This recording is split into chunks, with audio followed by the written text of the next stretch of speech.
Surfant sur la pénurie de carburant que vit Bamako depuis quelques semaines, des informations alarmantes font état d'un resserrement de l'étau terroriste sur la capitale malienne. Entre inquiétude, confusion et informations contradictoires, il devient difficile de démêler le vrai du faux. Dans cette vidéo, nous faisons le point sur la situation réelle et ce que disent les sources fiables. N'oublie pas de t'abonner et d'activer la cloche de notification pour rester informé de l'actualité africaine. Alors, pour le cas du Mali, dont nous évoquons, que nous évoquons en ce moment, oui. Qu'est-ce qui se passe? Bamako prend une décision d'interdire la vente du carburant dans les bidons. Parce que c'est une source d'approvisionnement des terroristes en carburant. Et les terroristes n'ont pas digéré cela. Parce que c'est leur seule façon de pouvoir s'alimenter en carburant. Et donc, ils décident à leur tour, comme Bamako, je veux dire, les autorités maliennes, oui, veulent nous priver de carburant, nous allons priver le Mali de carburant. Il y a une contre-attaque. Une contre-attaque. Et effectivement, ils montent un plan assez machiavélique qui a consisté à bombarder des convois de citernes qui transportent du carburant au Mali via la Côte d'Ivoire, le Sénégal et la Guinée. Ça, c'est une réalité. Maintenant, quel montage les médias occidentaux en font? On nous parle du blocus autour de Bamako. Oui. C'est ce que Imhotep vient de dire tout à l'heure. C'est vrai qu'il y a eu des citernes qui ont été bombardées, que Bamako ou le Mali a été privé en carburant, et ça, on ne nie pas cette réalité-là. D'ailleurs, les autorités maliennes, en toute responsabilité, ont pris la décision de suspendre, par exemple, les cours pendant 2 semaines. Oui. Mais les cours ont repris le 10 novembre dernier. Donc, la réalité est là.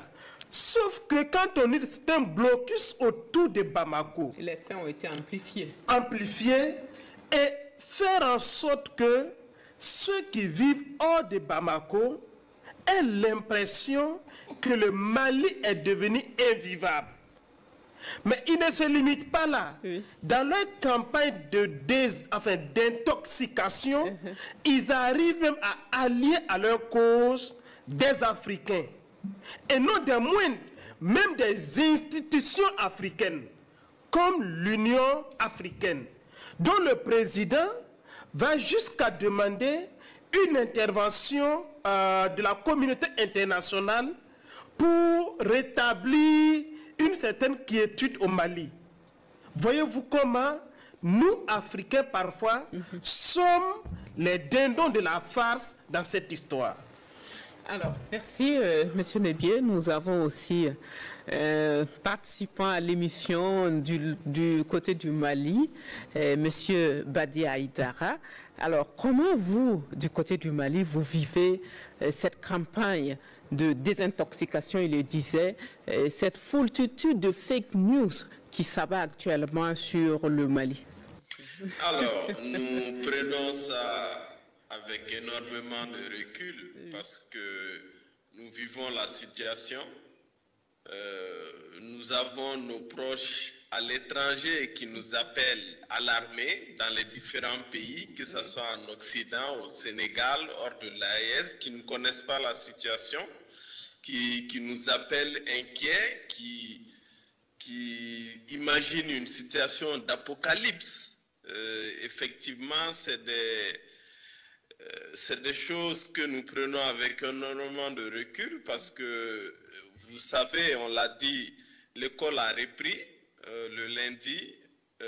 Les enseignants arrivent à aller à l'école, les parents arrivent à déposer les enfants à l'école, donc c'est le témoin d'une reprise normale. Et en plus de ça, pendant qu'on avait toutes ces polémiques, vous savez qu'il y avait le parc d'exposition, Bamako Exposition, concernant les armes, qui a eu lieu à Bamako pour les 2 premiers jours, et il y a eu des démonstrations d'armement qui se sont faites à Koulikoro, à peu près 60 km de Bamako, pour dire que si Bamako était encerclé, comment toutes ces délégations et toutes ces personnes-là viennent à Bamako. Et je tiens à préciser qu'il n'y a pas de blocus. Les compagnies de transport continuent à circuler entre Bamako-Ségou, Bamako-Sigasso.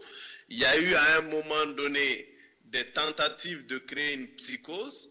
Il faut rappeler qu'ils ont réussi à attaquer 3 ou 4 convois depuis le début de cette crise et ça fait pas mal de jours qu'on n'a plus d'attaque et que depuis que le dispositif sécuritaire a été mis en place, que les camions arrivent à rentrer. Donc les déplacements des gens à Bamako ne sont pas entravés, et à l'intérieur de Bamako et pour sortir de Bamako pour aller dans les régions. Le trafic est là, le trafic est dense, il y a même des embouteillages par moment. Maintenant, pour revenir à la propagande, vous savez, nous sommes habitués à cela. Un de mes co-débatteurs parlait de narratif et de colonisation. Pour que ces États occidentaux puissent entreprendre de venir nous attaquer, il a fallu véhiculer un certain narratif, une certaine image du noir pour justifier auprès du monde entier cette entreprise atroce, inhumaine. Et on est dans la même logique. On a fait croire que nous n'étions pas des humains, que nous n'avons pas de droits, etc. Et là, ce qui se passe ici, ça me rappelle un peu le contexte des indépendances. Vous savez que la France n'a pas voulu donner les indépendances, donc elle a préparé un projet de constitution avec un référendum qui a été organisé dans tous les pays à coup de corruption des élites.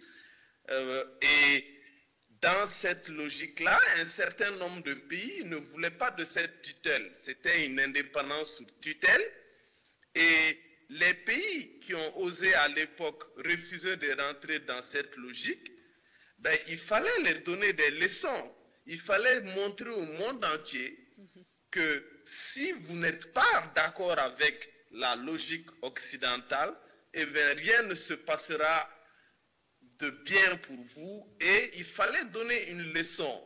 Et on a vu le sort qui a été réservé à tous les leaders de l'époque. Je commence par le plus illustre et le plus âgé d'entre eux qui nous concerne, Modibo Keïta.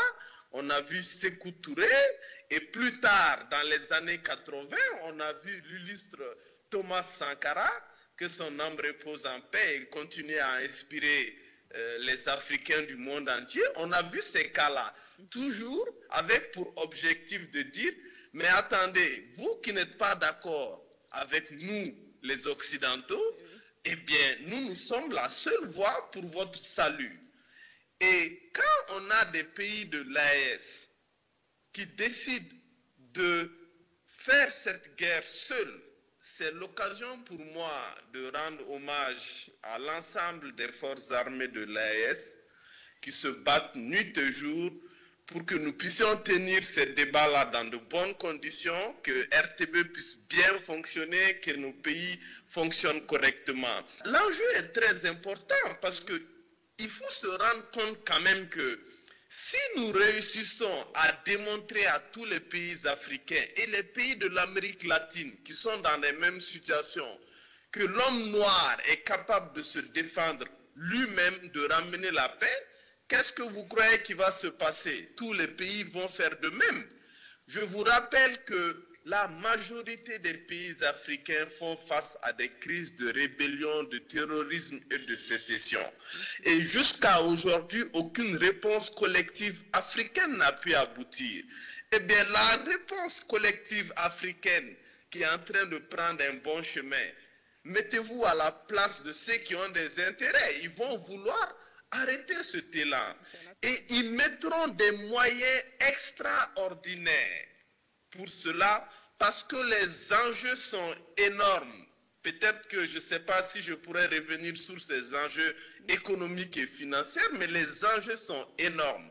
Et c'est tout à fait logique qu'ils mettent les moyens nécessaires tous les moyens nécessaires pour arriver à cela. En face, nous devons nous apprêter et c'est une lutte de longue haleine. Merci d'avoir suivi cette vidéo consacrée à la situation à Bamako. Face à la multiplicité des informations contradictoires, il est important d'être vigilant. Partage-nous en commentaire ce que tu sais de la réelle situation à Bamako.